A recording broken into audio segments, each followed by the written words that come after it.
Raise the rudders! Raise the sails! Raise the sails! Captain, an unidentified ship is approaching. Over. Roger. Wait, is that an enterprise sales solution? Reach sales professionals, not professional sailors. With LinkedIn ads, you can target the right people by industry, job title, and more to reach the professionals who are more likely to find your ad relevant. Plus, with 1 billion members on LinkedIn, that means you'll have access to 130 million decision makers and 10 million C-level executives. That's a lot of millions of the right people. Get started today and see how you can reach the right buyers with LinkedIn's enhanced targeting tools. We'll even give you a $100 credit on your next campaign. Go to linkedin.com/MPN to claim your credit. That's linkedin.com/MPN. linkedin.com/MPN. Terms and conditions apply. Take your plans out of the group chat and get long weekend ready in new Abercrombie. From day to night, pack new outfits for every part of your itinerary. Grabbing brunch? Throw on the A&F Mila dress. Then head to your dinner reservation in their new bubble hem mini dress. And yes, permission to overpack for pics with the girls. Abercrombie's best-selling Scarlet Squirt deserves a post in your feed. Your plans are worth it. Shop Abercrombie's new long weekend collection online or in store.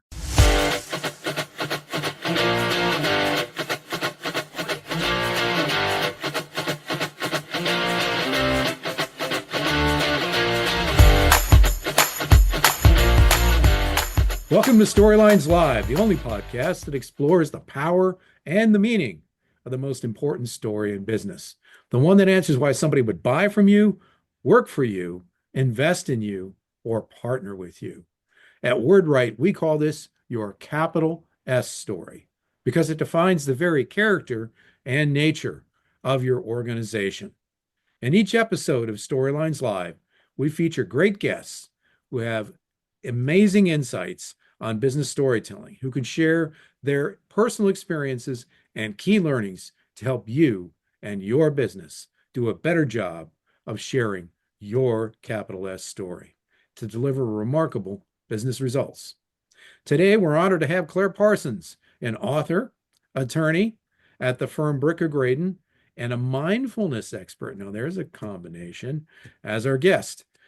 Claire is going to be talking with us about the narratives of our lives and her book, which I love this title, Claire, How to Be a Badass Lawyer, the Simple and Unexpected Guide to Less Stress and Greater Personal Development through Mindfulness and Compassion.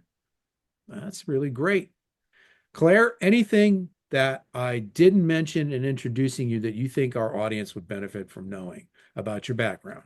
I'm also a mom of two girls entering adolescence, so that's a big deal, and that's part of the journey. But that's probably the only other thing that maybe relates to it. But I think you did a pretty good job. Well, thank you. And I will just say, as the girl dad of two young women who are now entering their 30s, that was a very, very interesting time of life. Having daughters who were 2 years apart and who could wear each other's clothes and whatever, you can imagine. I'm sure you've already started to explore that. The mindfulness training really comes in handy with some of that stuff. It does. And you know, Claire, you are such a great advocate for the work you've done that's distilled in your book. It's such a great combination, too. And of course, this podcast is all about storytelling. You have an amazing personal story. And we always ask our guests, Claire, of the 4 questions, why would somebody buy from you, work for you, invest in you, or partner with you? Which of those is kind of most important for you right now, where you are in your personal and professional journey? I think the piece that is coming through strongest right now is the management of both or all the sides of my life. That the things are coming together in this phase. For a long time, when I first started talking about mindfulness, I knew there might be some attendant benefits to my practice, because if people like you and they trust you and they understand your story and where you come from, they're much more likely to call you for a case if you're a lawyer. I'm sure this is like your bread and butter right here. It is. but like I was not always in a place or at a firm or had a practice that necessarily it meshed so well. And now where I am, I have a little bit more flexibility for a few reasons. I Right. just have a little bit more engagement and support from the firm. And so some of these things are actually coming together for me. And so I think that I do have these multiple sides of my life, but they do integrate very well. And I think that's probably one of the things that makes me unique as a mindfulness teacher, but maybe also unique as a lawyer. Yes, what's that word I should know as a writer? Oxymoron. But the concept of being an advocate and a sharp-elbowed litigator, and the concept of mindfulness, at least to me, and I think probably a fair share of our listeners, is things that don't go together, right? So give the audience a sense of your personal story and the journey that led you to integrate those as you just described.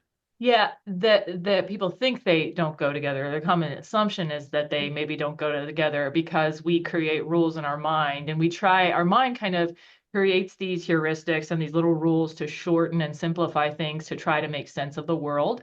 And that's a normal operation of mind. But I think to your point about stories, honestly, stories are what illustrate how things can be true when we don't understand that right away. And it breaks down the rules and it allows us to connect real deeply with it and to also kind of embed and engage with it and understand how that can be true in our life.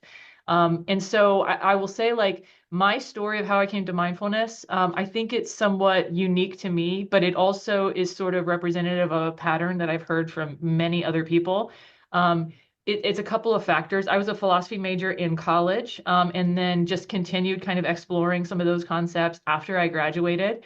And I found a book on Buddhism. It was sort of where I first heard about meditation and thought I would try it. Of course, didn't do that until I had a mental health crisis in my life. When I was pregnant with my first daughter, I had a period of postpartum depression because of the difficult circumstances of my pregnancy with her and birth, and then I couldn't breastfeed her. And ultimately, like those situations are normal human situations, but the learning from that, and she's doing fine now. She's almost 13. The learning from that was that I just didn't have the skills needed to handle hard things. I was always really good at doing great things and, being on the ball and doing good work. But when things went bad, that's where I didn't have the skills. And so when I stabilized from that, got therapy and things like that, came back to work, that's when I started meditating because my practice was getting so busy. I was a new mom, had no sleep, and Yeah. I just realized I needed some other way Mhm. to try to manage some stress and to deal with everything that was happening.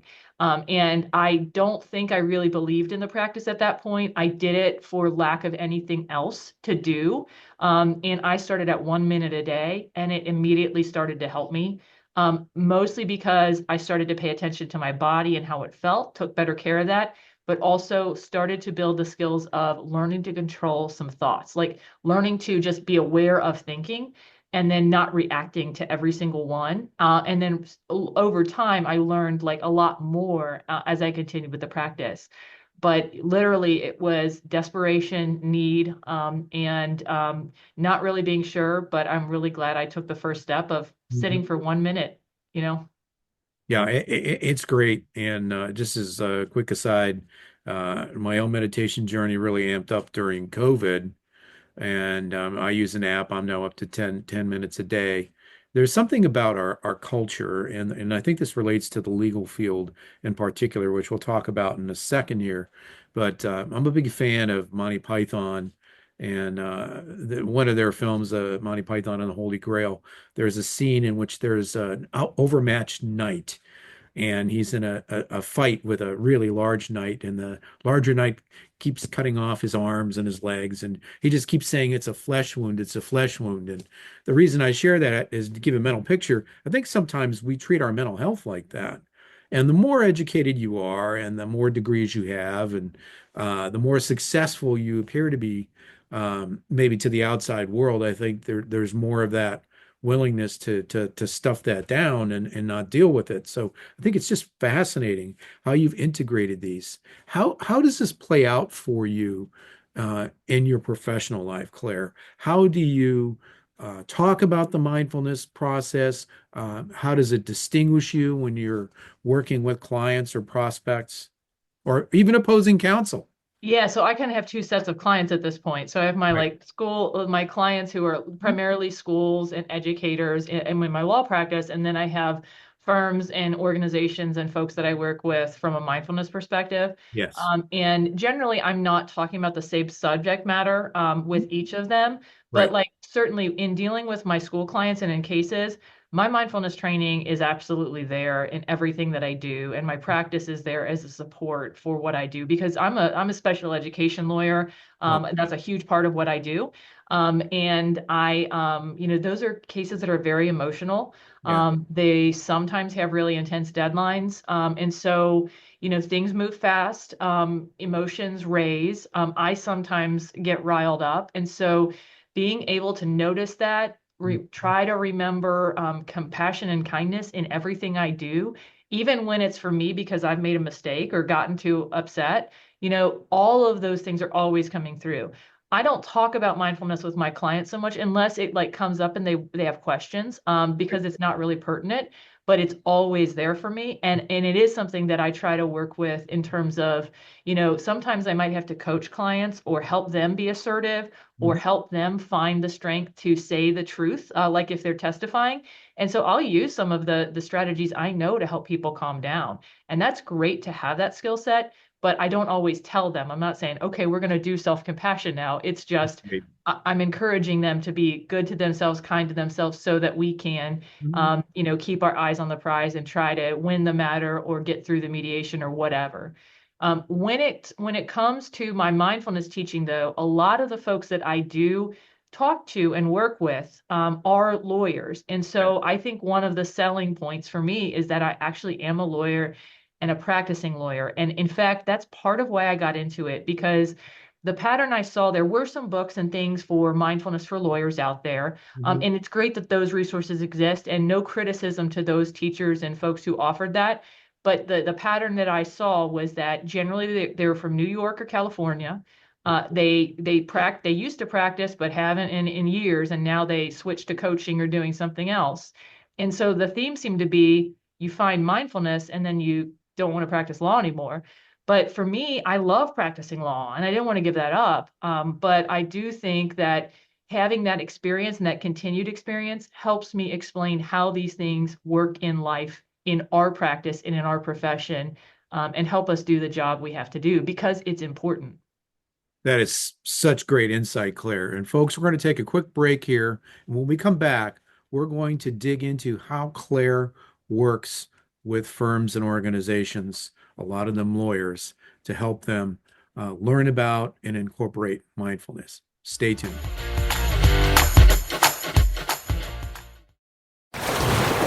Brace the rudders! Raise the sails! Raise the sails! Captain, an unidentified ship is approaching. Over. Roger. Wait, is that an enterprise sales solution?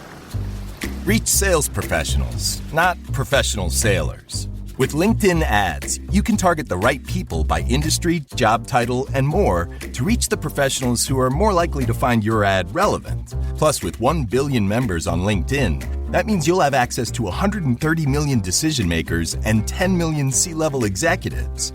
That's a lot of millions of the right people. Get started today and see how you can reach the right buyers with LinkedIn's enhanced targeting tools. We'll even give you a $100 credit on your next campaign. Go to linkedin.com/MPN to claim your credit. That's linkedin.com/MPN. linkedin.com/MPN. Terms and conditions apply.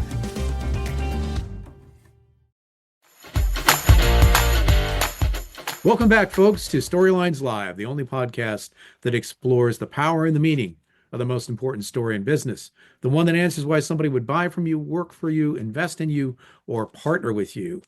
Our guest in this episode is Claire Parsons, a practicing attorney in Northern Kentucky, Cincinnati area. Shout out to Cincinnati, place that my wife and I lived and enjoyed very much earlier in our careers.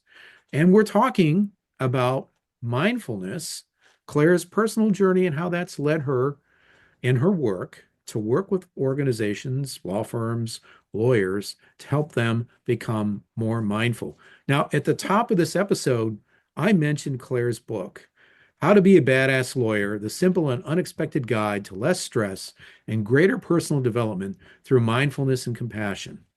Claire, why did you write this book? I always wanted to, is the honest answer. Part of what happened when I started meditating is that I started to realize I had a lot of thoughts, struggles with overthinking for years, really bad, intense, didn't know how to manage it until I started meditating and realized that. And then over time, part of what I started to realize was that some of my copious thoughts, I mean, many of my thoughts were garbage, right? You just discard them, let go of them. But some were things that recurred. They were themes. Sometimes it was like a strand of text that would continue to run through my mind. Mhm. And I started to realize that, oh, this is an idea.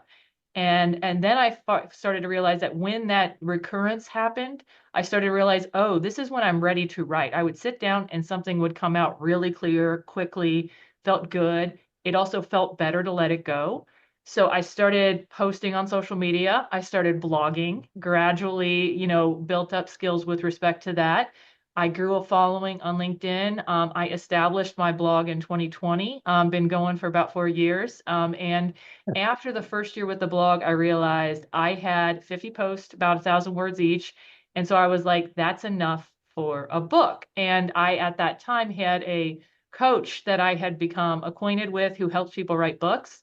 Yes, And I was like, I'm about to turn 40. I knew if I could learn how to write one book, I could do another one. there And you go. so I worked with this coach to get it done quickly because Mhm. that 40th birthday was helping me to get motivated to get it done. Sure. And that is kind of the story. I got it done before my 40th birthday. And since then, I have done a children's book. I recently just edited a treatise, which related to legal matters, but would not have had the confidence to do it without the book. And I just finished my first novel. So I don't know if it's a good one, but I finished it and sent it off to some people to read. So that's an accomplishment. So it's amazing what can happen when you learn a new skill. Well, I totally agree. That is just awesome. Thanks for sharing that. And folks will include links to this in the show notes, so you can take a look at Claire's writing, not only the book that I've mentioned a couple of times, but also some of her others. Okay, so you write this book. Now, today, part of your work is with firms, lawyers, and helping them with mindfulness. Tell our audience how you work with those folks. So it really depends what they're looking for. I do have a number of presentations that are sort of ready to go. And sometimes people hear about a presentation I did, or they see it on my website and they just say, we want that, like the a la carte menu kind of option. Sure. A lot of times, though, people will email me or reach out and they'll say, I want something on stress management or wellness or mental health, but they don't know what. And so we talk and can tailor make things for people. A lot of times it tends to be smaller one-off sessions, but lately it's been growing into larger presentations. And what I'm really excited about getting to do more recently too is facilitated discussions where the wisdom isn't just coming from me, it's also coming from the group. I just did that recently. So a lot of it really is trying to explain and demystify mindfulness, helping people understand just the value of building some of these practices into their life, helping them experience some of the practices and understand. But I am trauma informed and trauma sensitive trained as well with respect to mindfulness. So I Right. also do try to encourage people to be real kind to themselves, real gentle, to move slow. And I do have some ability to like modify and offer additional support for people if and when they need it. So it really can be a lot of different things. Sometimes it's just a session, sometimes it's a Q&A interview. I've done a range of things for people, but all of it generally relates to mental health, stress management, mindfulness, and helping people understand that there are skills out there that they can actually build to make a difference in their life and work. Wow, that is great, Claire. When you're doing this aspect of your work, what brings you the most satisfaction? So I think that the thing that made me start teaching mindfulness was, when you go through something like depression or anxiety, and you start to see that there's actually a way out of it. I know when I had my big overthinking problems, I know that I didn't think there was anything that could fix it. Because I had tried therapy, I had tried medication, and those things help me stabilize. And if you need those, get those supports. You Yeah, deserve them. totally. But like they didn't long term fix my issues. The thing that helped me the most was meditation, and sometimes you might do that in conjunction with a therapist. That's a Yeah. great way to do it. But for me, it was the meditation that helped. So what I wanted to do was I didn't want anyone else to feel like what I felt, Hmm. especially not when there was a way out. And but I knew like meditation is a practice that's hard. There's a lot of impediments to people and judgments that come up. So I wanted to make it a little bit more relatable. I wanted people to see that real people who even live in the Midwest, Yes. can do these practices, that they're not weak, that they're not hiding from problems, that they're not just focusing on yourself, but they're really about engaging with life more directly, courageously, and with a lot more happiness. And so I wanted to be that person that helped do that. And just the other important piece of this is I love speaking and I love writing. And so because I had those skills, I could be an ambassador for something that I really cared about and had the skills to teach. That's awesome, Claire. If it's possible, and certainly, anonymize anything if you think it makes sense, but to give the audience a bit of a picture, do you have a success story or two that you could share, an individual or an organization you worked with where there was some change that as a result of meeting and working with you? Yeah, I have testimonials on my website on my speaker page with groups that I Sure. worked with, but I think the favorite one, and this is like a pattern, this isn't a single person, but the favorite message I get from people is that they were skeptical about the ideas I'm going to talk about, Hmm. but they heard me talk and they were convinced. And a lot of times that comes from older males in the legal profession. There you go. When I went and spoke to a state bar association recently, an older male sent me an email and he said, I did not want to go to your session because I couldn't stand the idea of the badass lawyer at all. I hated that. But when I heard you talk, it was one of the best things I ever heard. And like that just made me smile so big. Those are the things I like because I truthfully, I like use that title to get people's attention, but I explain that badass lawyer isn't, being Saul Goodman. It's not violating the rules. It's really about doing what you need to do, but also taking care of yourself. And to some degree, mindfulness is rewiring ourselves and kind of rebelling a little bit against our training growing up, in terms of doing always just stuff for other people, not focusing on your own needs. That's sort of where, that idea comes from. But when I can help people relate to it and, when their brain wants to say no and I can get them to engage with it a little bit, that is what tells me, I'm doing what I need to do. And so those are my favorite messages to get after I speak. Claire, that's absolutely great. I love that. What you just shared is, there's a passion there, right? And a connection that is just awesome. Is there anything that I didn't ask you about that you feel like it would be beneficial for our audience to know? Yeah, one thing, so you didn't ask me directly just about like actually telling stories in the process Yes, of teaching. please. Thank And I you. I mentioned that forget that. I just finished a novel. Now, I don't know if it's good. It's definitely derivative. It's my first attempt. I really don't write fiction. Congratulations. Yeah, thank you. But one of the things that kind of got me to do that was that there's certain ideas, I think, with respect to mindfulness that it's hard to offer a lot of advice. And one of those is that meditation practice actually is hard. And for some people, there could be some risk factors in terms of adverse experiences that come up with the practice. Right. So you're in this kind of double bind as a teacher where you want to encourage people to practice, but there's adverse experiences. And Yeah. in fact, some of the lessons, the insights, the benefits of the practice come from engaging with those adverse experiences. But to push people to practice or to encourage it sort of sets them up for this situation where they're going to deal with some uncomfortable things. Yes. Yes. So it occurred to me that, historically for centuries, mindfulness has been taught through stories, through myths. Most religious and spiritual traditions have used those, but now our culture doesn't embrace that quite so much. And so my story is about a woman who goes on retreat and then has experiences and then ultimately learns to engage more deeply with her life as a result of it. So I just thought like that concept kind of comes through better in a story versus me just saying, hey, this is what you should do, or this, it's worth it, right? Right. It helps illustrate that. Now, how well I did it remains to be seen. It's out with beta readers now, and we'll see if I ever get that published and in the light of day. But it was an interesting exercise, and it's something where you really can demonstrate the value of a story.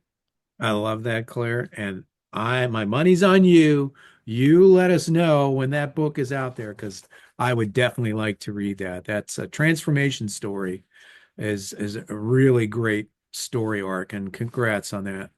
How can people best reach you in our audience if they want to reach out? Yeah, so I have the blog Brilliant Legal Mind, and it's just brilliantlegalmind.com. On social media and WordPress, probably the best place to follow is LinkedIn. Mhm. And to find me personally, LinkedIn is also the best place. I'm there under Claire E. Parsons, and I do love connecting with people. I do respond to messages when they're not spam, and I'm happy to meet and chat with anybody about writing, mindfulness, or frankly, most anything else. That's wonderful, Claire. Thanks so much for being a guest on the podcast. We really appreciate it.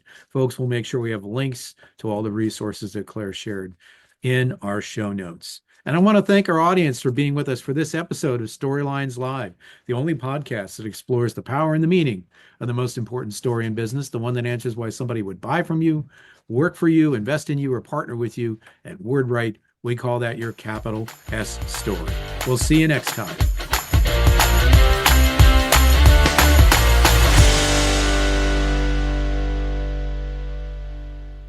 You may know you're listening to this show along the Marketing Podcast Network, but did you know there are other great shows on MPN to help your business? Henneke Watkins Porter hosts The Entrepreneurial You, empowering entrepreneurs with insights on leadership, business, and success. Henneke, tell listeners what to expect from your show. So we provide innovative business strategies and practical solutions to common entrepreneurial challenges. And where can people subscribe? Find us at hennekewatkins.com, as well as the Marketing Podcast Network at marketingpodcasts.net, or search for it wherever you get your podcasts. You heard her. Go subscribe. This podcast is heard along the Marketing Podcast Network. For more great marketing podcasts, visit marketingpodcasts.net.